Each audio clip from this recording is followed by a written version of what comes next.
आज हम गीता के सार में गीता के 18 अध्यायों के नाम, उनमें कितने श्लोक हैं और वो अध्याय मूलतः किस बात की बात करता है।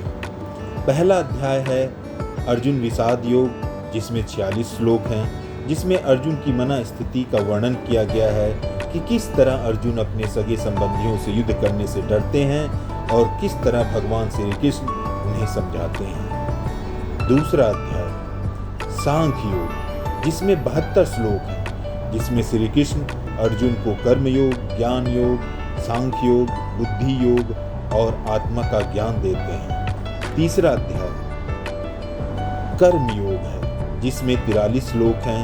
श्री कृष्ण इसमें अर्जुन को समझाते हैं कि परिणाम की चिंता किए बिना हमें हमारा कर्म निरंतर करते रहना चाहिए। चौथा अध्याय ज्ञान कर्म संन्यास योग, जिसमें 42 श्लोक हैं। अर्जुन को इसमें श्री कृष्ण बताते हैं कि धर्म के संरक्षण और अधर्मी के विनाश के लिए गुरु का अत्यधिक महत्व है। पांचवा अध्याय कर्म संन्यास योग, जिसमें 29 श्लोक हैं। अर्जुन इसमें श्री कृष्ण से पूछते हैं कि कर्म योग और ज्ञान योग दोनों में से उनके लिए कौन सा उत्तम है। तब श्री कृष्ण कहते हैं कि दोनों का लक्ष्य एक है, परंतु कर्म योग बेहतर है। छठा अध्याय आत्मसंयम योग गीता का छठा अध्याय है, जिसमें 47 श्लोक हैं। इसमें श्री कृष्ण अर्जुन को अष्टांग योग के बारे में बताते हैं। वह बताते हैं कि किस प्रकार मन की दुविधा को दूर किया जा सकता है। सातवां अध्याय ज्ञान विज्ञान योग गीता का 7वां अध्याय है, जिसमें 30 श्लोक हैं। इसमें श्री कृष्ण निरपेक्ष वास्तविकता और उसके भ्रामक ऊर्जा माया के बारे में अर्जुन को बताते हैं। आठवां अध्याय अक्षर ब्रह्म योग है, जिसमें 28 श्लोक हैं। गीता के इस पाठ में स्वर्ग और नरक का सिद्धांत शामिल है।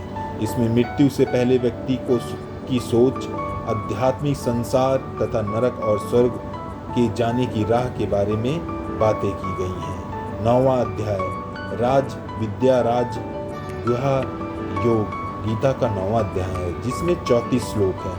इसमें यह बताया गया है कि श्री कृष्ण की आंतरिक ऊर्जा सृष्टि को व्याप्त बनाती है, उसका सृजन करती है और पूरे ब्रह्मांड को नष्ट कर देती है। 10वां अध्याय विभूति योग, जिसमें 42 श्लोक हैं।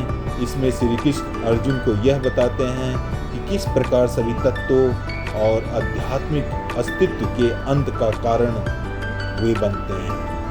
11वां अध्याय विश्व स्वरूप दर्शन योग गीता का 11वां अध्याय, जिसमें 55 श्लोक हैं। इस अध्याय में अर्जुन के निवेदन पे श्री कृष्ण अपना विश्व रूप धारण करते हैं। 12वां अध्याय भक्ति योग, जिसमें 20 श्लोक हैं। इस अध्याय में श्री कृष्ण भगवान भक्ति के मार्ग की महिमा को अर्जुन को समझाते हैं। इसके साथ ही वह भक्ति योग का वर्णन अर्जुन को सुनाते हैं।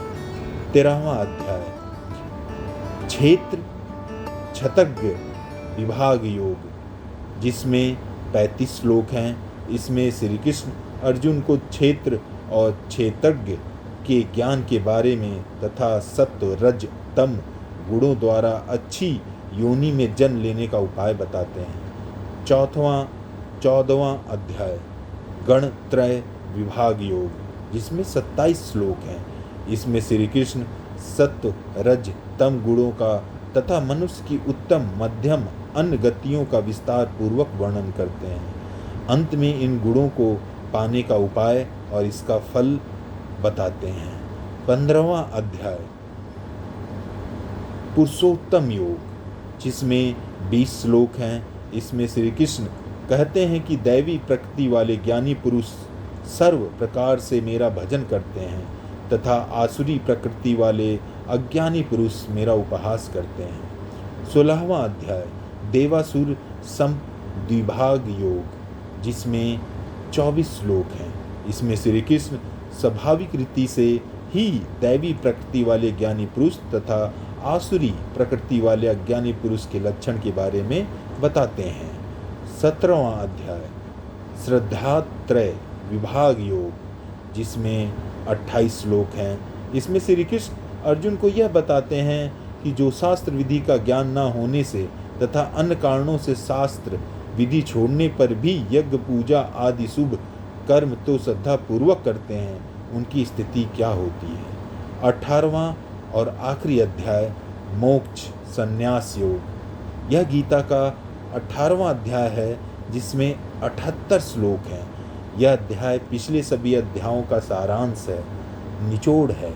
इसमें अर्जुन श्री कृष्ण से न्यास यानी ज्ञान योग का और त्याग अर्थात फलासक्ति रहित कर्म योग का तत्व जानने की इच्छा प्रकट करते हैं। राधे राधे।